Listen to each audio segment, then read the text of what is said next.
हजुर नमस्कार, शुभ दिन। हजुरहरू सबैको दिन शुभ रहोस्। दसैँ आयो साथीहरू। अब दसैँमा काँक्राको अचार नभएपछि दसैँ त्यति हुँदैन, खल्लो जस्तो हुन्छ। त्यही भएर काँक्राको अचार त चाहियो। त्यही भएर मैले आज चाहिँ काँक्राको अचार बनाउँदैछु। यो भिडियोमा चाहिँ दुईवटा भिडियो चाहिँ स्किप भएछ साथीहरू।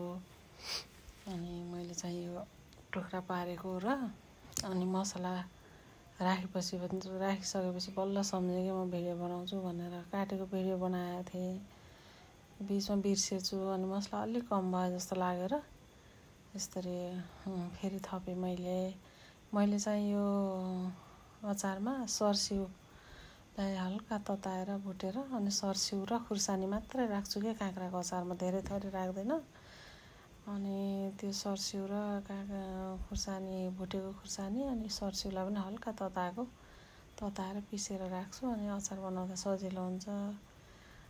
अनि पहिला मैले तोरीमा पनि बनाउँथेँ, तर तोरीमा भन्दा यो सर्स्युको चाहिँ अझ टेस्टी भयो जस्तो लाग्यो कि मलाई। त्यही भएर मैले अहिले यो सालदेखि सर्स्यु राखेर बनाउँछु अचार। अनि यो काँक्राको अचारमा चाहिँ मुलाको अचारमा सोप यताउता राखेको राम्रो हुन्छ। काँक्राकोमा चाहिँ एकदम यो सर्स्यु मात्रै राखेको राम्रो लाग्छ क्या साथीहरू मलाई। यो अरू थरीको मसलाहरू खासै यो काँक्रामा सुहाए जस्तो लाग्दैन कि। अनि मजाले चापेर राखेँ अनि माथिबाट तेल राखिदिएपछि यो बिग्रिँदैन। अब यो अचार त अब दसैँको लागि भनेर राखेको, यति अचार त सकिहाल्छ। 2-3 दिनमा त खान सुरु गर्ने भइहाल्छ।